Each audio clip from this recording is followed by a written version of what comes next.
Amal Ba'du. Yang saya hormati Bapak dosen pengampu, yang saya hormati Bapak Ibu sekalian, yang saya hormati juga Bapak Anuraga yang telah memfasilitasi Zoom ini.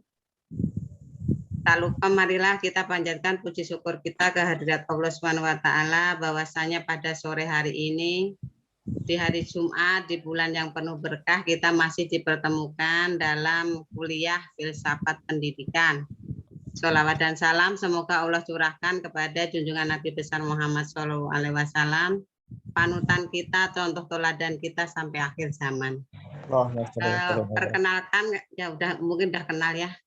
Ini tetap saya sampaikan kami dari kelompok 4. Terdiri dari Pak Rusli Latif dan saya sendiri Yanti akan memaparkan tentang faktor-faktor yang mempengaruhi keberhasilan pendidikan.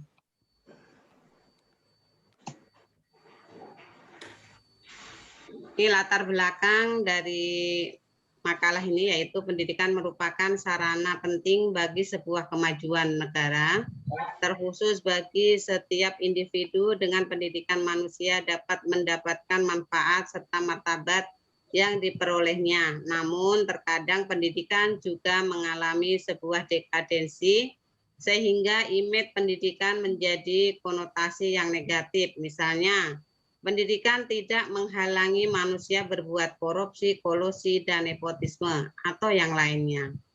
Rumusan masalahnya dapat disimpulkan yaitu apa itu filsafat pendidikan Islam, apa itu pengertian keberhasilan pendidikan, faktor yang mempengaruhi keberhasilan pendidikan.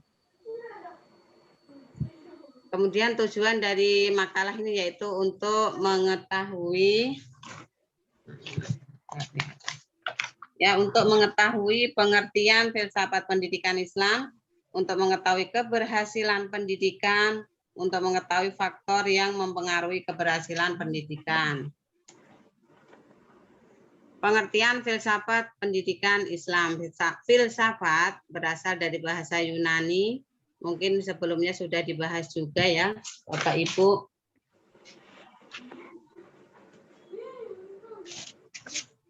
Dari bahasa Yunani yaitu dari kata philo dan sophia. Philo berarti cinta dalam arti luas yakni keinginan. Sophia berarti hikmah atau kebijaksanaan atau kebenaran. Jadi secara etimologi cinta, kebijaksanaan, kebijakan atau kebenaran. Kaitannya adalah filsafat mempunyai peran yang sangat penting bagi pendidikan. Misalnya bagaimana menyusun konsep pendidikan dengan kualitas yang terbaik untuk para peserta didik. Selain itu, filsafat juga menyusun kerangka bagaimana pendidikan itu menghasilkan mutu terbaik baik ketika proses maupun dalam pembelajaran. Nah, di situ ada beberapa pendapat yaitu dari Al-Farabi, adanya daya al-muharikat atau gerak, kemudian ada mudrikat mengetahui, kemudian anadzikot berpikir. Kemudian pengertian keberhasilan belajar. Keberhasilan pembelajaran merupakan suatu perubahan selama dan sesudah proses belajar mengajar yang dilaksanakan. Keberhasilan ini dapat dilihat dari keterlihatan peserta didik secara aktif dalam proses pembelajaran dan perubahan positif yang ditimbulkan sebagai akibat dari proses pembelajaran. Kemudian yang ketiga atau C yaitu faktor-faktor yang mempengaruhi pembelajaran. Di sini ada tujuan, guru, peserta didik, kegiatan belajar mengajar, ada bahan dan alat evaluasi. Jadi faktor yang mempengaruhi ada 5 yaitu tadi. Untuk selanjutnya bagian kedua silakan Bapak Rusli Latif tolong diteruskan. Terima kasih. Oke, terima kasih Ibu Karjianti atas pemaparannya. Bismillahirrahmanirrahim.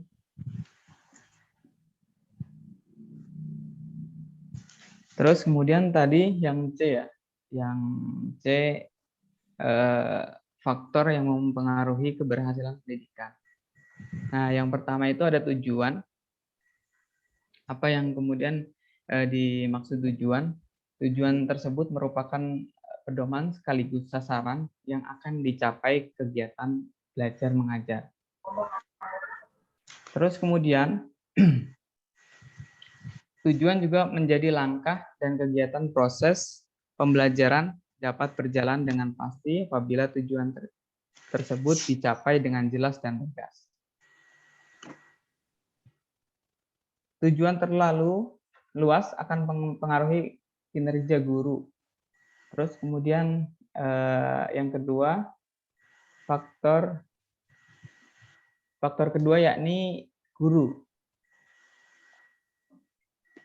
Faktor yang sangat mempengaruhi keberhasilan pembelajaran dalam kegiatan pembelajaran yang sangat diharapkan.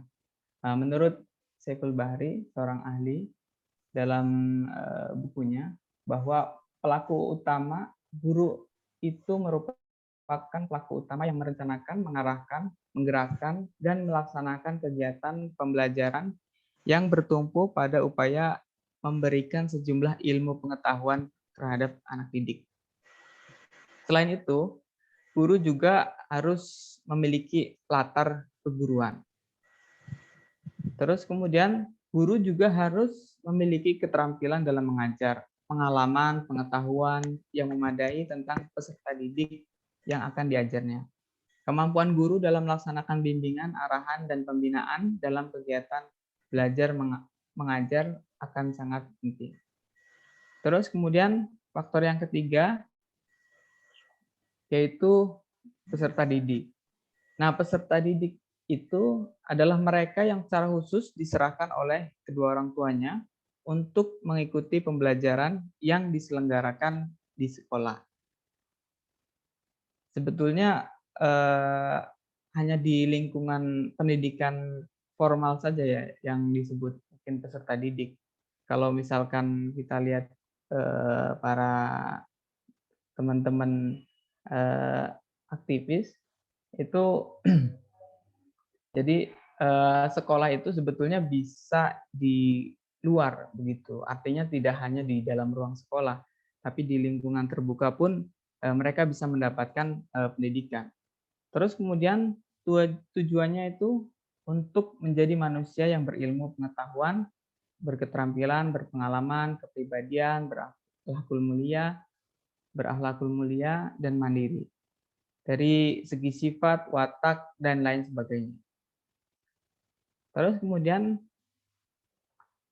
kegiatan belajar mengajar dalam pengajaran merupakan proses interaksi antara guru serta peserta didik. Jadi ada semacam perangkatnya seperti media, alat, metode, pendekatan, teknik, dan gaya yang akan dilakukan oleh seorang guru.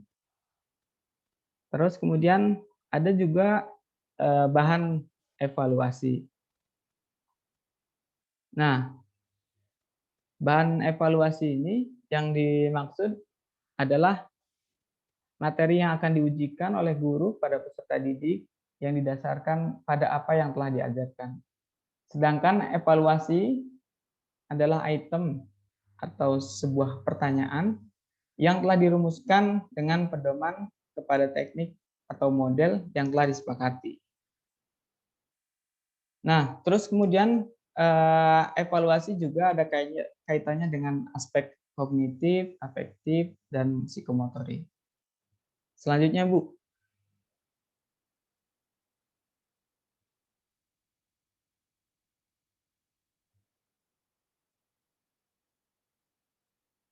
Terus kemudian keberhasilan pendidikan itu ada tipe-tipenya.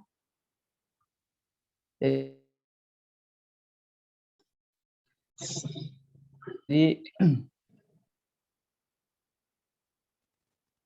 benar. Tipe keberhasilan belajar kognitif atau mental, terus kemudian keberhasilan belajar psikomotorik atau keterampilan skill, terus kemudian tipe keberhasilan afektif atau sikap dan nilai. Nah, Tipe-tipe ini yang pertama kognitif. Jadi hasil belajar pengetahuan terlihat dari kemampuan.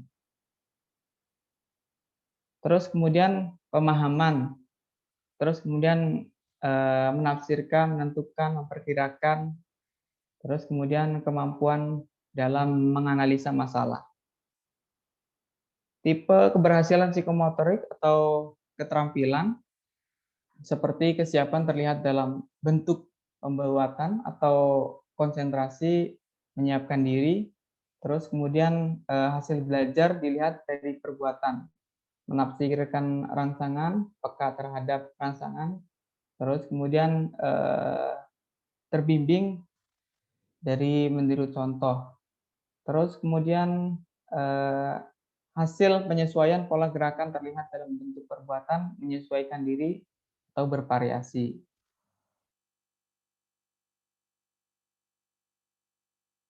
Keberhasilan afektif atau dilihat dari sikap dan nilai.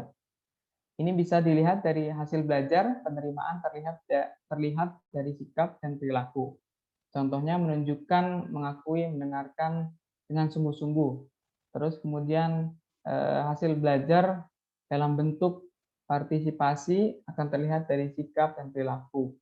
Terus kemudian hasil belajar juga merupakan penilaian atau penentuan sikap dari sikap, menerima suatu nilai, menyukai, menyepakati, menghargai, bersikap positif dan negatif. Terus kemudian bisa dilihat juga hasil belajar mengorganisasikan terlihat dalam bentuk sistem nilai, menangkap relasi atau nilai, bertanggung jawab.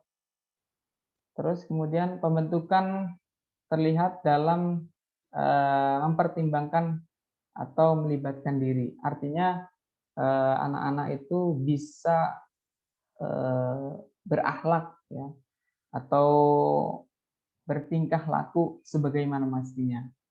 Terus lanjutkan Bu. Nah ini ada saya kutip dari Renal Kasali.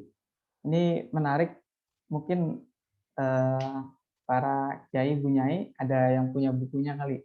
Renal Kasali ya, itu dia menulis buku Disruption. Jadi buku ini kalau tidak salah sudah 3 kali bestseller kalau nggak salah. Nah, buku ini ternyata ada salah satu tema yang membahas tentang pendidikan, tapi lebih kepada disrupsinya. Artinya penyesuaian atau percepatan perkembangan yang ada di dunia ini.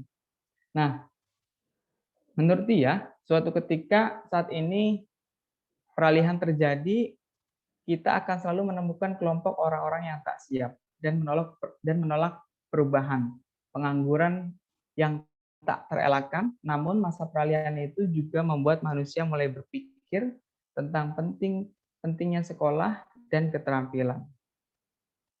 Kita semua menghadapi persoalan yang sama, terbelenggu oleh pola pikir lama sehingga sulit menerima fakta-fakta dan cara yang baru. Kita menyangkal dunia digital atau deception sehingga ketika kita semua harus bertempur menghadapi lawan-lawan yang tak terlihat itu, akibatnya kita tersungkur dalam disrupsi. Kita menghadapi lawan internal yang menolak kendati inovasi. Sudah mulai dari dalam kita juga galau, tak kalah harus berhadapan dengan diri kita sebagai kompetitor. Seperti yang kita tahu, kalau misalkan mungkin di negara-negara lain sudah istilahnya sudah membuat inovasi-inovasi baru, tapi kok kenapa kemudian kita itu justru ibaratnya apa ya, menjadi pasar lah kira-kira begitu. Menjadi pasar di negeri sendiri. Padahal negara-negara lain itu sudah sangat maju lah kira-kira begitu. Terus saya juga pernah baca salah satu media online pada saat itu, mohon dikoreksi, di Singapura kalau tidak salah, di Singapura itu anak-anak SD-nya itu sudah belajar coding. Jadi anak-anak SD di sana itu sudah belajar coding. Kalau kita mungkin baru masuk kampus mereka sudah diajarkan tentang coding sih, seperti itu, atau programmer seperti itu. Nah, sedangkan di kita mungkin usia-usia SD itu masih belajar ya seperti apa adanya gitu, ngumpul dengan keluarga, terus kemudian dengan tetangga, masih mainan anak-anak begitu. Jadi istilahnya itu belum sampai kemudian tujuan itu tercapai. Terus kemudian ada lagi yang menarik, saya pernah bertemu dengan salah satu aktivis, itu orang Sumatera Utara. Dia kalau tidak salah itu mendirikan sebuah komunitas belajar di Sumatera Utara kalau tidak salah. Jadi kata dia itu, jadi pendidikan itu Mas tidak hanya di ruang-ruang kosong begitu, tidak hanya di kursi, di meja, di papan-papan tulis gitu.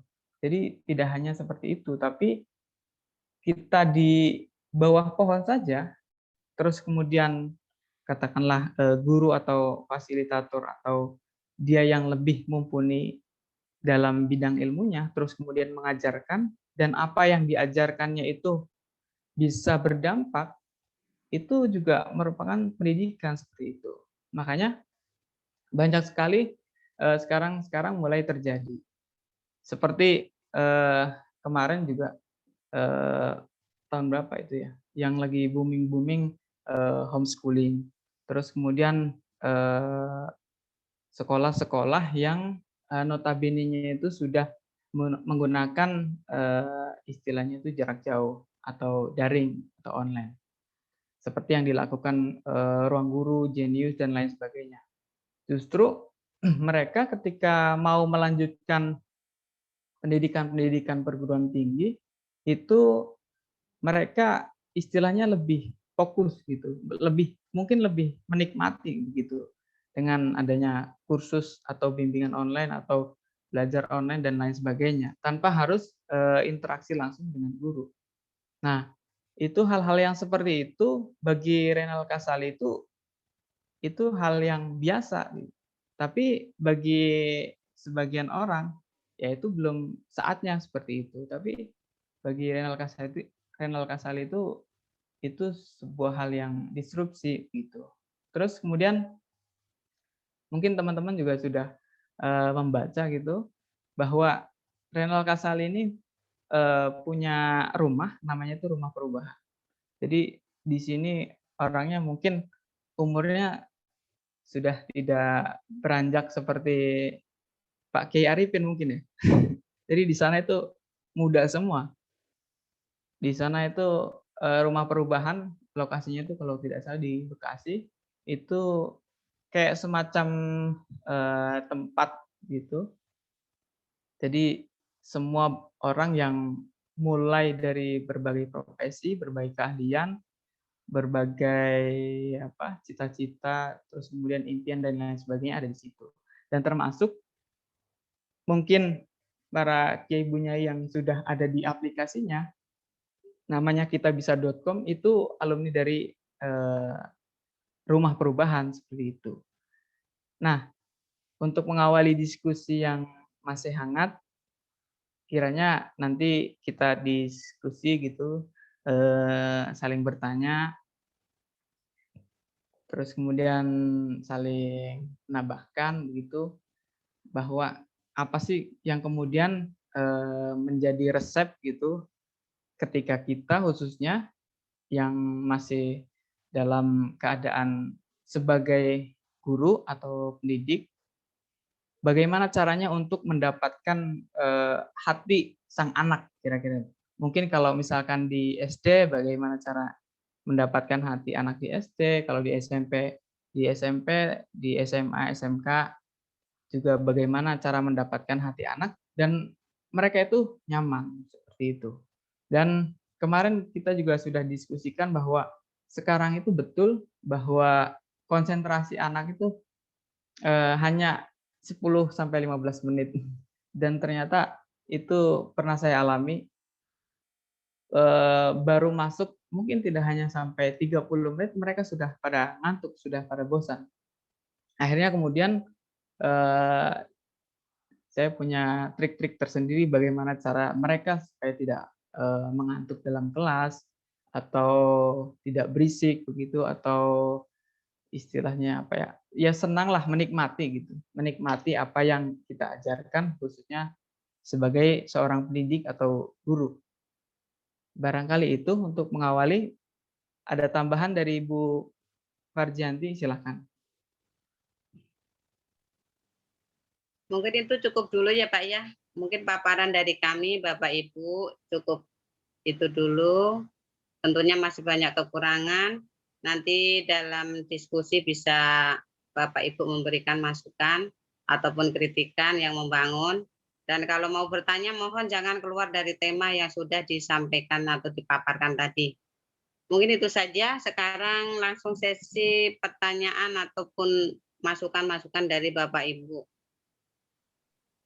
Dipersilakan kepada Bapak Ibu yang mau bertanya atau memberikan masukan. Silakan. Assalamualaikum. Waalaikumsalam warahmatullahi wabarakatuh. Assalamualaikum warahmatullahi wabarakatuh. Izin bertanya Ibu Fajri dengan Pak Rusli Ya, monggo. tentang masalah atau faktor yang mempengaruhi keberhasilan pendidikan pada makalah hari ini. Saya sedikit melihat beberapa masalah dalam pendidikan yang ada di Indonesia, terutamanya masalah peserta didik saat ini kurang dalam sifat spiritual dan sosialnya. Contoh misalnya masih adanya tawuran atau pergaulan bebas ya antara pelajar.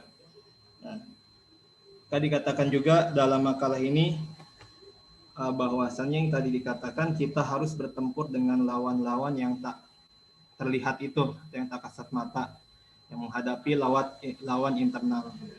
Nah, apakah itu merupakan salah satu jajahan untuk merusak generasi-generasi muda yang akan datang? Nah, yang menjadi pertanyaan bagaimana cara kita melawan penjajahan atau lawan tak kasat mata itu yang dapat merusak generasi berikutnya. Oke, mungkin itu aja Pak Rusli untuk pertanyaannya. Terima kasih. Ya, terima kasih.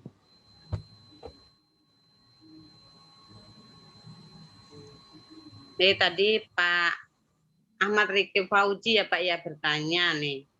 Pokoknya dari 5 faktor yang mempengaruhi keberhasilan pendidikan, diantaranya ada peserta didik.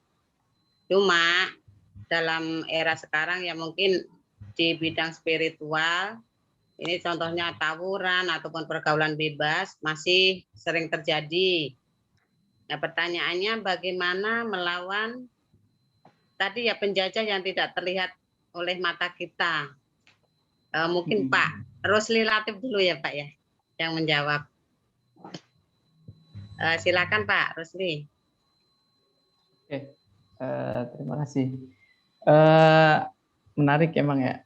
Susah kalau misalkan tak kasat mata ini khususnya ya. Nah, kalau misalkan bahasanya Pak Renal Kasali ini, lawan-lawan yang tak kasat mata ini, artinya mereka yang tumbuh terus begitu. Artinya mereka yang terus maju ya, tanpa kemudian dipublish gitu, baik media sosial, media umum, media cetak dan lain sebagainya. Artinya mereka itu terus berkembang begitu. Entah itu dari metodenya, entah itu dari cara-caranya, entah itu dia dari istilahnya tahulah begitu kekurangan atau kelemahan lawan itu atau kompetitor itu seperti apa begitu. Terus kemudian tadi juga tentang spiritual. Pengalaman saya dulu waktu sekolah, kalau misalkan diajak berbicara tentang spiritual itu langsung ke praktek begitu. Misalkan dikatakanlah di tingkat SD mungkin ya, bagaimana caranya untuk beribadah begitu. Atau contoh sederhana mungkin sholat begitu. Kita jangan kemudian, nak kamu harus sholat ya, karena sholat itu begitu gitu. Jadi tidak bisa seperti itu. Kita harus pelan-pelan menjelaskan kepada anak itu supaya apa? Supaya dia tahu, mengerti. Diajak dulu paling tidak ya, minimal diajak dulu. Ayo nak, misalkan ikut bapak. Karena dengan sholat itu nanti kamu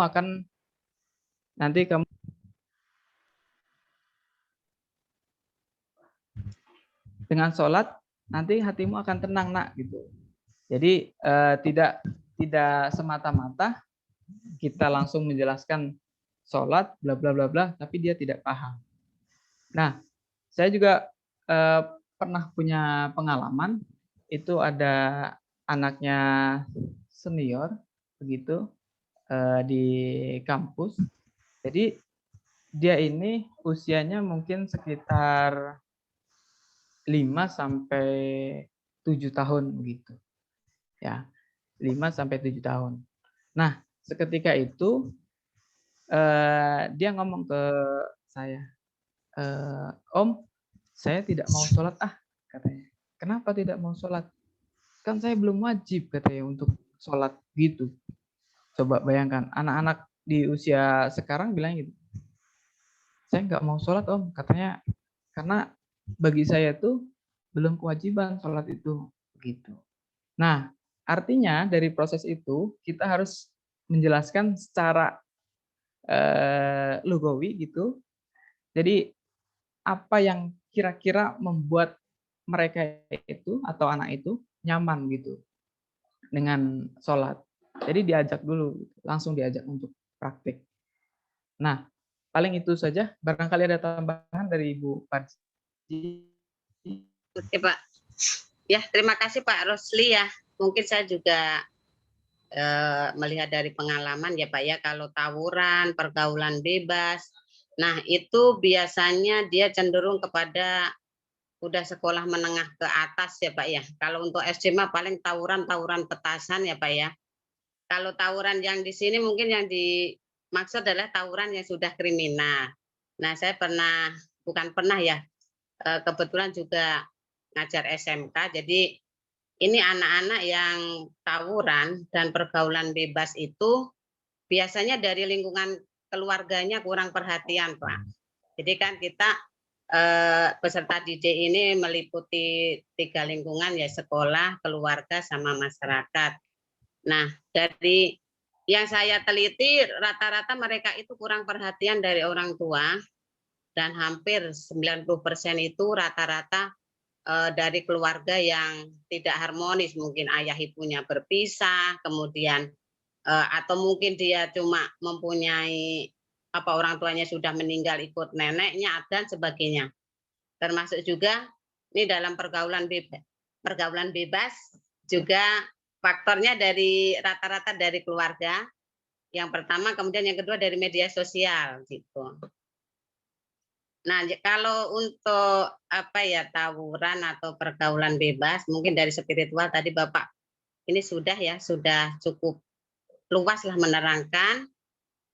Kalau mungkin dari pihak sekolah ini harus memberikan peraturan-peraturan yang ketat lah, dan guru harus banyak mengajak berbicara Pak, terutama untuk anak-anak seusia sekolah menengah itu harus banyak kita ajak ngobrol, jangan kita seperti anak SD ya, kamu harus begini, kamu harus begitu. Kita harus kasih tahu, kalau kamu melaksanakan ini akibatnya nanti A, kalau kamu melaksanakan yang ini akibatnya B, jika tidak melaksanakan akibatnya apa. Nah, kita harus sampai seakar-akarnya. Jadi kalau mereka sudah bisa diajak berbicara sebenarnya, jadi tidak terlalu harus didoktrin, tidak, kita harus berbicara dari hati ke hati. Mungkin itu saja Pak, tambahan dari saya Pak. Terima kasih Mbak Kalah. Intinya mungkin ada seseorang yang berperan khusus mungkin ya untuk keberhasilan dalam pendidikan tersebut ya. Betul, betul. Terima kasih Ibu Fajri dan Pak Rusli. Assalamualaikum. Waalaikumsalam warahmatullahi. Salam. Baik, saya ingin menambahkan saja. Boleh Pak, silakan Pak. Ya, Iya ya. tadi Pak. Bu Fajrianti Iya boleh. mengatakan 90% dari faktor keluarga yang kurang harmonis ya. Iya Pak. Saya kurang bersependapat ya, karena yang ditanyakan oleh Pak Ahmad Rifki itu tentang tawuran ya. Kenapa terjadi anak-anak sekolah itu tawuran ya? Begitu ya, Iya. Pak Rifki ya. Apa yang menyebabkan ya? Ya. Karena saya termasuk mengingat masa lalu sekolah dulu saya juga pelaku tawuran gitu ya. Iya, di era 90 itu sangat terkenal sekali ya, di era 90, 97, 98 ya. Yang dimana nggak hanya menengah kelas bawah yang tadi dikatakan oleh Bu Fajrianti, anak-anak yang kurang harmonis, karena memang anak-anak yang berkelas ekonomi juga sering terjadi ya di era 90 ya, saya bilang di era 90 itu kayak anak 70, anak kapal penerbangan ya, mungkin Budi Utomo ya, itu yang sangat terkenal ya di era 90 itu ya. Itu karena faktor lingkungan ya, terutama faktor lingkungan ya. Saya menambahkan faktor lingkungan ya. Karena mungkin dari faktor keluarga sudah cukup ketat ya dalam aturannya. Faktor sekolah juga cukup ketat, mungkin faktor lingkungan ya. Karena di era 90 itu ya, saya ingin menambahkan di era 90 ini karena faktor gengsi ya. Gengsi antar teman, karena faktor lingkungan ya, itu terutama itu ya. Karena kalau misalnya tidak ikut tawuran, tidak solidaritas ya. Nah, itu ya. Itu ini saya pengalaman saya aja di era 90 itu ya gitu. Mungkin itu saja dari saya, karena memang di era-era 90 itu banyak sekali pergaulan bebas ya di era-era 90 itu, karena memang zaman yang belum seketat sekarang ya. Mungkin dahulu kala orang lebih mudah mendapatkan semacam kayak obat-obat narkotika ya, yang cukup mengidolakan grup-grup band slang gitu ya. Ini realnya seperti itu ya. Karena dulu belum ada Badan Narkotika Nasional ya, BNN gitu ya. Nggak seketat sekarang ya di zaman sekarang gitu. Mungkin itu saja dari saya. Mungkin saya kurang bersependapat ya, karena keluarga kurang harmonis ya. Mungkin itu salah satunya gitu. Namun ada faktor yang utama adalah lingkungan, karena gengsinya itu gitu. Itu saja dari saya. Terima kasih. Oke Pak, terima kasih Pak. Tambahannya. Iya. Assalamualaikum Bu Fajri. Mungkin Bapak Ibu yang lain boleh nambahin, silakan. Bu Fajri. Iya Pak, siap. Halo, Pak Arifin. Halo. Oke Pak. Kedengaran nggak suara saya, Bu? Pak. Monggo Pak. Kedengaran nggak? Kedengaran nggak? Kedengeran banget Pak. Oh ya syukurlah. Ya udah itu tanyanya itu kedengaran nggak? Bu Fajri. Silakan. Baik. Monggo Pak, biar rame Pak. Ya. Saya menanggapi aja tadi. Tadi sebetulnya ditanya Pak Ahmad Rifki tadi ya? Pak Uji, ya. Rifki Pak Uji tadi. Kan solusinya tadi belum. Jadi seharusnya di sini kan larinya ke sebagai seorang pendidik kalau ke sekolah. Jadi untuk menghadapi anak tadi yang tawuran, bagaimana sih solusinya? Solusi yang pertama adalah ada dari guru, yaitu mengadakan pendekatan kepada anak yang sering mengikuti tawuran. Jadi mengadakan pendekatan kepada anak dengan tujuan agar guru memahami apa sih permasalahan anak didiknya, sehingga mereka ikut tawuran. Karena kalau kita melakukan pendekatan sudah otomatis guru akan mengetahui masalah apa sih kok sampai mereka ikut seperti itu. Jadi memang kembali ke guru. Jadi kalau gurunya tidak berperan aktif, sudah barang tentu masalah itu akan terus berlarut. Jadi yang paling penting adalah guru. Dan hal ini saya terinspirasi dari ayat Al-Quran, yaitu surat Al-Isra ayat 84. A'udzubillahi minasyaitonirrajim. Kul kullu ya'malu ala syakilatihi wa rabbukum a'lamu biman huwa ahda sabila. Saya terinspirasi dari ayat ini. Yang artinya bahwa katakanlah tiap-tiap orang itu berbuat menurut keadaannya masing-masing. Maka Tuhan mula yang lebih mengetahui siapa yang lebih benar dari jalannya. Nah, jadi konteks ayat ini kalau kita ini ke guru, berarti gurulah yang tahu peserta didiknya.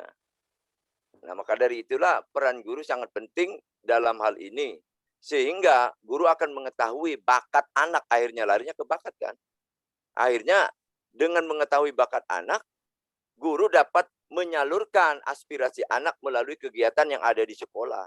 Sehingga anak kalau di sekolahnya banyak kegiatan-kegiatan yang sifatnya mendidik, saya yakin mereka tidak akan bisa ikut-ikutan seperti anak-anak yang sering kita lihat di televisi, tawuran segala macam. Nah, hal ini memang kurang berperan aktifnya guru, karena dalam hal ini memang banyak yang masa bodoh. Maka dari itulah konsekuensi kalau kita ingin menjadi seorang guru, apapun resikonya, ya tetap kita harus memberikan nasihat, bimbingan kepada anak didik kita. Ya, jangan kita masa bodoh, susah tuh anak diaturnya. Susah udah berkali-kali. Ya berarti kalau sudah ngomong begitu, berhenti aja jadi guru. Karena memang guru nggak usah putus asa. Yang namanya kita dititipkan anak oleh orang tua kepada kita, maksudnya untuk dirubah dari yang tadinya tidak tahu menjadi tahu. Itulah memang sebagai seorang guru. Karena memang di Undang-Undang Sisdiknas juga dijelaskan bahwa guru adalah tugasnya mengubah perilaku yang tadinya tidak tahu menjadi tahu. Akhirnya yang tadinya dia tahu akan timbullah kepada hasil belajar yang lebih baik. Nah, itu kan larinya ke situ. Jadi memang betul faktor eksternal itu memang berpengaruh. Tetapi seberapa besar pengaruhnya pun tetap peran guru sangat dominan. Karena memang di sekolah lah peran guru harus merubah sikap anak yang sering ikut tawuran sehingga mereka tidak mau mengikut tawuran tersebut. Dengan ya pendekatan-pendekatan. Jadi anggap saja anak sebagai teman. Jadi walaupun ada di dalam kelas, anggap saja anak teman kita, teman ngobrol, deketin, biar dia nanti terbuka. Kalau nanti anak pada saat dia melakukan kesalahan kita bentak, kita misalnya marahi, bahkan mungkin disuruh pulang, itu bukan solusi. Jadi solusi yang terbaik adalah pendekatan, persuasif kepada anak. Mungkin itu saja. Terima kasih. Sudah panjang lebar kayaknya tadi. Terima kasih, Bu. Terima kasih, Pak Kiai. Ya, terima kasih Pak Arifin, terima kasih Pak Pradika. Tadi intinya kalau dari Pak Arifin, pendekatan kepada siswa ya, dari guru jangan masa bodoh. Ya, kalau perlu kita anggap, malah perlu ya Pak ya, kita anggap sebagai teman ataupun mungkin anak kita sendiri. Kalau dari Pak Pradika, di samping keluarga ada lingkungan yang sangat berpengaruh. Untuk pertanyaan ini apakah sudah cukup? Apakah ada yang mau nambahin lagi? Silahkan. Atau mungkin pertanyaan yang lain? Pertanyaan selanjutnya bisa, Bu. Assalamualaikum. Halo Bu Yanti, Assalamualaikum. Ya, waalaikumsalam Bapak. Boleh nanya nggak Bu Yanti? Oh, boleh banget Pak. Monggo Pak, Terima kasih Bu silakan. Yanti, Pak Rusli, Ya. dikasih waktu untuk bertanya. Ya, Dari lanjut. pemaparan tadi pemakalah, kan ada 3 poin tuh keberhasilan dari pendidikan. Yaitu pertama mental, yang kedua keterampilan, yang saya tangkap, yang ketiga sikap dan nilai. Sedangkan ini kalau saya lihat atau saya perhatikan dengan standar atau barometer pendidikan di Indonesia itu, anak dikatakan berhasil atau lulus tergantung nilai UN-nya. Tidak, ini kan ada 3 nih sebenarnya yang harus dibenahi. Nah, mental pun mungkin masuknya di tawuran tadi mungkin. keterampilan mungkin anak bisa ditambah dengan soft skill, sedangkan sikap dan nilai itu kayaknya masuknya ke standar pendidikan kita yang saat ini kita jalani ya. Seperti anak tuh, kalau pendapat saya sih kayaknya kurang fair aja selama 12 tahun sekolah, anak dijudge atau dihakimi dengan salah satu namanya ujian nasional. Berhasil enggaknya disitulah mereka bermeternya. Itu sih pengen tahu Pemakala gimana dengan fenomena ini. Silakan. Terima kasih Pak. Ya, terima kasih Pak Legi Yoga. Ya, mungkin Pak Rusli dulu, silakan Pak. Ya, terima kasih Pak Kiai Legi. Emang betul terkait keberhasilan ini, pertama mental, terus kemudian keterampilan atau skill, atau terus kemudian sikap dan nilai. Nah, kalau tidak salah tahun lalu atau tahun sekarang itu memang UN itu kan sudah resmi dihapus ya, resmi dihapus karena memang banyak faktor begitu, dan salah satunya mungkin ketidakpuasan mereka yang katakanlah nilainya kecil, terus kemudian mengakibatkan ada yang bunuh diri, stres dan lain sebagainya, terus kemudian ditinjau ulang, akhirnya kemudian dihapus. Dan sekarang pun yang menjadi syarat juga yang menentukan itu adalah sekolah, seperti itu. Nah, memang betul bahwa mental itu harus dibangun, terus kemudian keterampilan juga sama, apalagi sikap ataupun nilai. Nah, tidak heran kemudian kalau misalkan kita itu anak-anaknya mungkin ya, hampir beberapa persen mungkin itu kadang mentalnya itu belum terbangun. Katakanlah kalau misalkan di ruang kelas begitu, mereka suruh menjawab gitu, silahkan jawab nak gitu, minta tolong ke depan aja masih malu-malu seperti itu. Jadi perlu dituntun begitu, ya, perlu dituntun oleh gurunya. Terus kemudian juga sama keterampilan atau skill juga belum diasah. Saya selalu mengatakan ke para peserta didik, selain kalian pintar di otak kiri misalnya, kalian juga harus pintar di otak kanan gitu. Artinya apa? Semuanya harus diasah gitu. Kalau misalkan kalian katakanlah jago matematika begitu, kalian juga harus jago ekonomi dan lain sebagainya. Atau punya sisi yang lain, misalkan bisa kaligrafi, terus kemudian bisa melukis, terus kemudian bisa yang lain lah seperti itu. Dan yang ketiga juga nilai atau sikap juga perlu dipantau gitu, karena memang sekarang ini keadaannya apalagi lagi pandemi begitu, mereka punya cara-cara yang unik. Ini ada pengalaman dari ponakan saya itu, kebetulan dia juga sekolah di sekolah dasar internasional. Suatu ketika dia lagi belajar online daring gitu, terus kemudian ibunya ke dapur masak. Setelah ke dapur, anaknya bersiap-siap untuk sekolah daring menggunakan Google Team. Nah, ketika dia sudah di depan layar laptop, apa yang dilakukan anak itu? Mungkin sebagian teman-temannya pasti ikutin daring apa yang diajarkan oleh gurunya. Ternyata memang mengikuti ponakan saya ini. Tapi ternyata yang diikuti adalah boneka. Jadi boneka pakai kerudung terus ngadep ke kamera laptop. Sampai segitunya. Karena apa? Saking bosannya katanya belajar daring.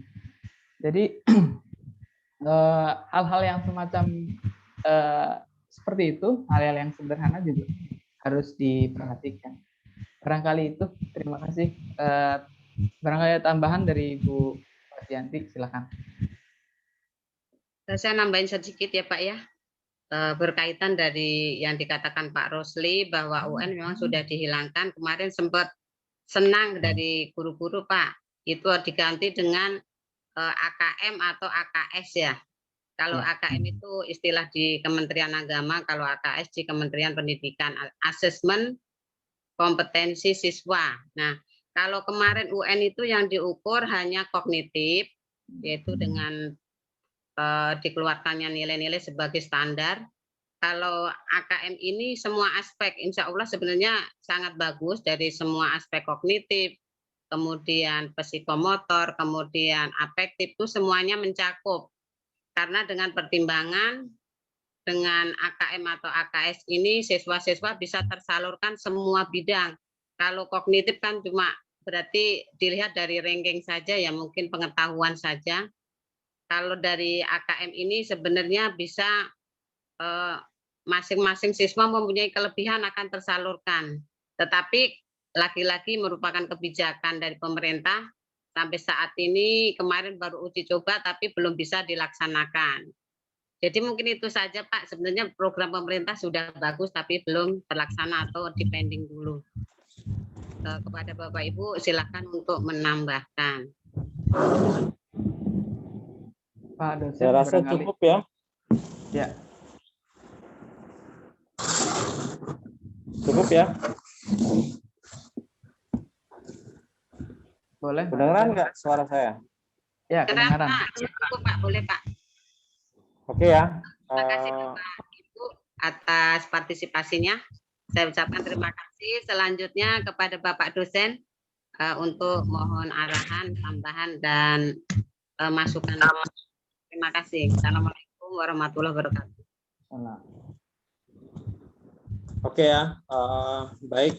Tadi sudah kita diskusikan bersama terkait tema makalah ya pada siang hari ini, yaitu tentang faktor-faktor yang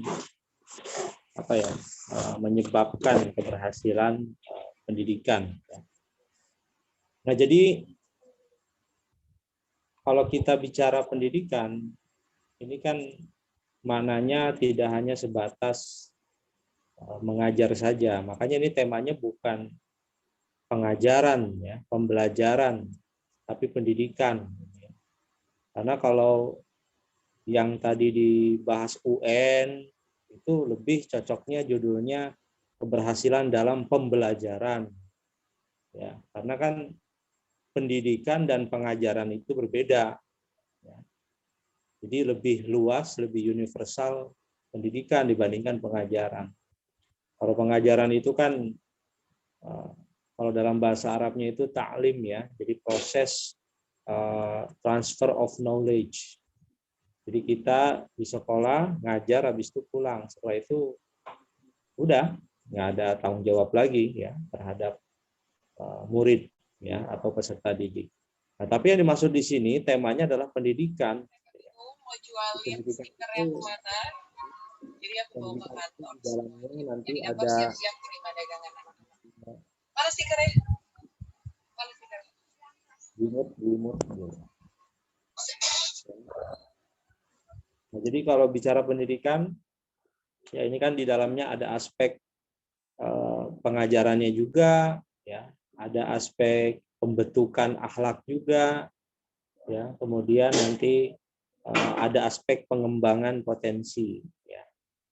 Nah, jadi kalau kita bicara keberhasilan pendidikan itu, ya ini faktornya banyak, ya, dan keberhasilan pendidikan itu kan ini masuknya ke dalam ranah sistem. Maksudnya begini, tidak hanya penentunya itu guru, ya, atau pendidik, tidak hanya juga penentunya adalah keluarga, tapi ini sebuah sistem. Ya, di buku yang saya tulis ya terkait studi komprehensif pendidikan Islam itu kan dijelaskan ya berbagai macam faktor keberhasilan pendidikan. Yang pertama adalah ya ini pendidik ya, karena pendidik ini pengaruhnya sangat luar biasa sekali. Ya, nah yang masuk dengan pendidik itu bisa orang tua ini masuk pendidik, kemudian guru ya itu juga disebut dengan pendidik. Nah jadi keberhasilan pendidikan itu yaitu salah satunya ditentukan ya faktornya oleh sejauh mana pendidik itu melaksanakan perannya Apa sih peran pendidik itu?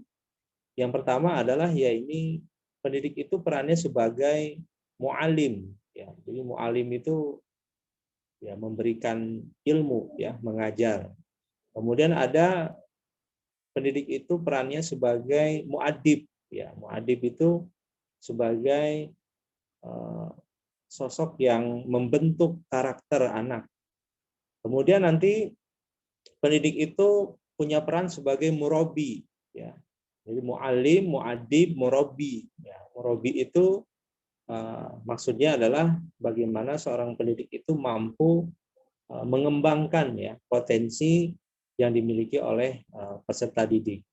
Nah, murabi juga dipahami sebagai sebuah upaya ya kita sebagai pendidik itu memelihara, ya selain mengembangkan potensi yang dimiliki oleh peserta didik juga memelihara. Nah, memelihara itu maksudnya apa? Menjaga, karena kan peserta didik itu dianggap sosok yang memang belum dewasa, ya butuh pendamping. Nah, seperti itu. Nah, satu lagi ya, peran pendidik itu sebagai ustadz. Nah, tapi ustadz di sini bukan dimaksud ustadz penceramah, karena kalau di Timur Tengah, ya ustadz itu adalah sebuah gelar bagi mereka yang sudah menjadi seorang profesor. Ustadz itu profesor sebenarnya. Makanya kalau kita baca kitabnya Wahbah Zuhaili, ya itu dia namanya di kitab itu Al Ustadz Ad-Duktur Wahbah Zuhaili. Ustadz itu maksudnya di situ profesor, ya. Jadi Profesor Dr. Wahbah Zuhaili. Nah itu ya di antara peran pendidik. Ya. Nah peran pendidik aja nggak cukup.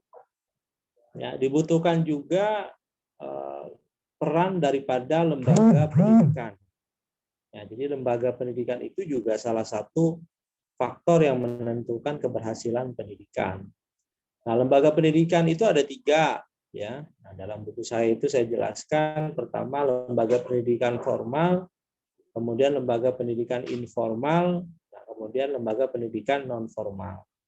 Lembaga pendidikan formal itu contohnya adalah sekolah, ya sekolah, ya di mana anak itu diajar, dididik di lembaga pendidikan formal, sekolah, madrasah, ya. Kemudian ada lagi lembaga pendidikan non formal. Nah, lembaga pendidikan non formal itu ya seperti lembaga pelatihan, kursus, ya. Nah, ada lagi informal, lembaga pendidikan informal itu ya lingkungan, ya. Nah, di dalamnya nanti ada keluarga, ya. Makanya dalam Islam itu ada istilah al-madrasatul ula. Jadi lembaga pendidikan formal, non formal, informal ini juga sebagai penentu keberhasilan pendidikan.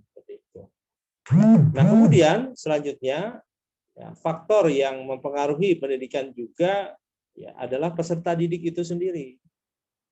Ya, jadi peserta didik itu juga penyebab atau salah satu faktor yang menyebabkan keberhasilan pendidikan tergantung dari peserta didik itu juga. Ya. Nah, agar pendidikan itu berhasil, maka peserta didik juga harus dia harus punya karakter, harus punya perilaku, ya. Kalau misalkan dia sekolah tapi perilakunya nggak terpuji, maka pendidikan itu nggak berhasil, ya. Misalkan peserta didik itu malas, ya dia tidak menghormati guru, tidak disiplin. Nah, jadi itu ya di antara penyebab keberhasilan faktor keberhasilan pendidikan, ya. Nah, ditambah lagi nih sekarang satu lagi ya kalau menurut saya. Apa itu media, ya? Nah, saat ini kan kita berada di era digital. Artinya era digital ini ditandai dengan majunya, berkembangnya TIK, ya, teknologi informasi dan komunikasi. Nah, media saat ini punya peran yang sangat besar ya terhadap peradaban. Ya, tanpa kita sadari ya saat ini ya peradaban ini kan berubah gitu ya. Jadi perilaku kehidupan manusia ini berubah sekarang ini ya, karena adanya media, ya, baik itu media sosial, media cetak, ya, kemudian media apa? Audiovisual, ya, macam-macam dah itu, ya. Nah, contoh misalkan ya, gara-gara media ini kan sekarang banyak selebritis yang suka pamer, gitu ya, pamer harta, pamer ATM dan sebagainya. Ini juga kan sangat mempengaruhi ya mindset, pola pikir. Bahkan subscribe-nya banyak sekali tuh. Coba lihat Raffi Ahmad, Atta Halilintar. Bayangkan subscribernya 24 jutaan, ya. Sedangkan kalau kita lihat kontennya, ya, pamer harta, Lamborghini, ya. Yang jadi masalah kan yang ngelihatnya ini kebanyakan, ya menurut saya orang-orang yang menengah ke bawah seperti itu. Kalau orang udah kaya mah males ngelihat-lihat begitu mah, ya. Tapi kan yang nggak punya ini yang kebanyakan melihat itu. Artinya ini kan juga merubah tatanan sosial, yang khawatir nanti muncul kecemburuan, kasus kriminal, ya, karena ketika seseorang yang taraf ekonominya itu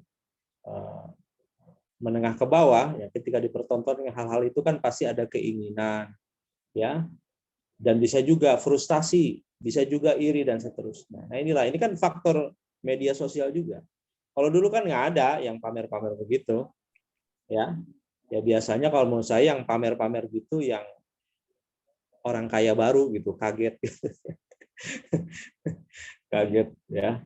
Jadi kaget dia baru jadi orang kaya gitu. Sedangkan orang-orang kaya yang lainnya ya nggak begitu-begitu juga, ya. Kalau kita lihat Mark Zuckerberg biasa aja itu, ya. Kemudian yang punya Alibaba itu dari Cina juga biasa aja penampilannya, gayanya nggak terlalu berlebihan. Nah ini jadi faktor media ini sangat mempengaruhi juga terhadap pendidikan. Bahkan pendidikan itu kan sekarang sudah dimasuki unsur teknologinya. Makanya ada istilah blended learning. Blended learning itu pembelajaran, model pembelajaran percampuran antara konvensional dengan online. Nah itu juga kan ada unsur teknologinya. Nah ini juga penentu keberhasilan pendidikan. Saya rasa itu. Cuman saya mau mengkritisi ya makalah ini. Jadi saya harap ya kalau ngambil pendapat-pendapat itu lebih baik ngambil pendapatnya ahli pendidikan Islam. Ya. Karena kalau menurut saya Renat Kasali itu, saya ya, dia kan guru besarnya bukan guru besar pendidikan, tapi dia guru besar manajemen, ya marketing lah, seperti itu. Karena berbeda kalau pendapatnya ahli keuangan, marketing dengan ahli pendidikan, itu kan rasanya beda, ya. Ya kalau ahli marketing makan ya mungkin kepada materi, ya, kepada finance. Kadang pendidikan itu lembaga pendidikan itu dijadikan industri, ya, profit oriented, tidak ada profit oriented.